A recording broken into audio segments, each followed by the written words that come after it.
बिहार के दरभंगा जिला में कमला नदी में डूबने से कुल 4 की मौत हो गई, जिससे पूरे इलाके में शोक की लहर दौड़ गई है। सबसे बड़ी घटना घनश्यामपुर थाना क्षेत्र के कसरौर भगवती बसौला गांव की है, जहां एक ही परिवार की 3 लड़कियां और उन्हें बचाने की कोशिश कर रहे एक युवक की नदी में डूबने से मौत हो गई। इस घटना के बाद से पूरे गाँव में मातम पसरा हुआ है। जानकारी के अनुसार शनिवार की दोपहर कसरौर भगवती बसौला गाँव की 5 लड़कियाँ कमला नदी की धारा में नहाने गयी थी। अचानक नदी की तेज बहाव में फंसकर वे डूबने लगी। लड़कियों को डूबता देख वहां मौजूद युवक रोहित तांती ने बिना देरी किए हुए उन्हें बचाने के लिए नदी में छलांग लगा दी। हालांकि रोहित खुद भी तेज धारा में फंस गए और लड़कियों को बचाने के प्रयास में उनकी भी मौत हो गई। इस दौरान गांव के 2 युवक परवीन और राहुल ने भी स्थिति की गंभीरता को देखते हुए नदी में छलांग लगाई और बड़ी बहादुरी से 2 लड़कियां सरस्वती कुमारी और अनीशा कुमारी को सुरक्षित बाहर निकाल लिया, लेकिन वे बाकी तीनों लड़कियों को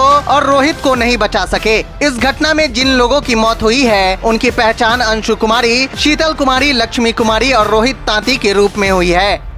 देखिए, ये जो घटना है वो गौराबोराम प्रखंड के कसर बसोली पंचायत में बसोली गांव है। उस बसोली गांव होकर कमला नदी बहती है। उसी धार के बेलाही घाट पे कल 11:45 पर बच्चे खेलने गए हुए थे। जो बच्चों की प्रायः उम्र वही 13 साल, 14 साल, 15 साल औसतन है 6 बच्चों की। एक दूसरे बच्चों के साथ खेलने के क्रम में एक बच्चा पानी में गिर गया, तो उसको बचाने के क्रम में सभी बच्चा एक दूसरे का हाथ पकड़ने का प्रयास किया और लगातार क्रमशः 6 के 6 बच्चे पानी में चले गए। लेकिन उसको बचाने के लिए जो एक लड़का कूदा था, जो 14 साल का लड़का था, उसने अपने साहस का परिचय देते हुए 2 लड़की को तो बाहर निकाल लिया, लेकिन और जो 3 बच्ची थी उसको बचाने में तो वो नाकाम रहा ही, अपना भी जीवन नहीं बचा पाया और इस तरह उन 4 बच्चों का दुखांत मृत्यु हुई। काल के गाल में वो बच्चे समा गए। हाँ, वो बाहर था, वो बचाने गया 2 को। जी, 2 बच्चों को उसने सफलतापूर्वक बाहर निकाल लिया। अंत में अपनी जान ले लिया। अंत में भगवान नहीं चाहता था कि वो बच्चा हमारे बीच, वो बहादुर बच्चा लौटे। पानी की करंट क्या कुछ ज्यादा थी? देखिए, अभी बाढ़ जैसी स्थिति नहीं है हमारे तरफ। हम जिस क्षेत्र से आते हैं वो क्षेत्र जिला मुख्यालय से 65 किलोमीटर दूर है और यह कमला, बलान और कोसी के पानी से प्रभावित क्षेत्र है। तो कमला का जलस्तर वर्षा जल के कारण अभी बढ़ा हुआ है कमला नदी का, और उस धार में पानी का करंट मामूली सा है, बहुत ज्यादा वेग भी नहीं है, लेकिन घाट की गहराई अधिक होने के कारण बच्चे डूब गए। तो डूब गए तो तुरंत निकल आए, बचाया गया या कुछ घंटों के बाद कोई टीम आई, एनडीआरएफ खोजी तब निकली?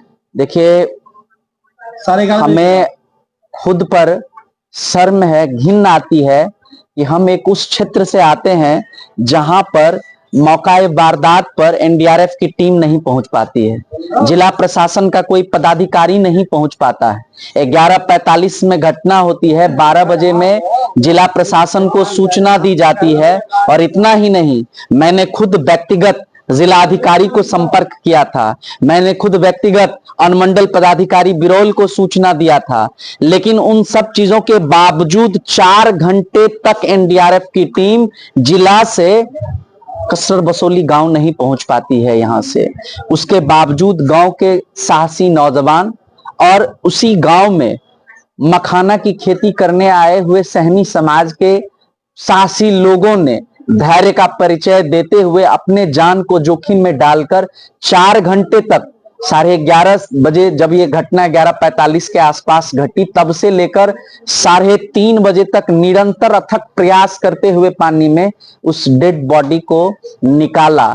तो धन्यवाद है मेरे वो गांव के सारे नौजवान, धन्यवाद है वो सहनी समाज के जो आए हुए हमारे दूत हैं। नहीं, बिल्कुल नहीं, एनडीआरएफ बिल्कुल नहीं पहुंची। मौका वारदात पर एनडीआरएफ नहीं पहुंच पाई, ना ही कोई पदाधिकारी पहुंचा। खाना पूर्ति के लिए थाना मुख्य दर्शक बनकर फोटोग्राफी कर रही थी, ये बाद बाकी कोई सहायता ये सारे के लिए नहीं बच्चे पहुंचा। कई परिवार के थे ये सारे? नहीं, ये चारों जो मृत हुए हैं ये चारों ही 4 अलग अलग परिवार के बच्चे हैं। जो सबसे बड़ी उम्र की लड़की थी शीतल कुमारी, उसके बाद और जो है एक लड़का और 2 लड़की और है। तो ये चारों अलग अलग परिवार के थे, जो बच्चे भी हैं वो भी अलग अलग परिवार के। मेरा नाम वीरेंद्र कुमार है, मैं उसी गांव का एक बेटा हूं और मिथिला स्टूडेंट यूनियन का मैं राष्ट्रीय महासचिव भी हूं।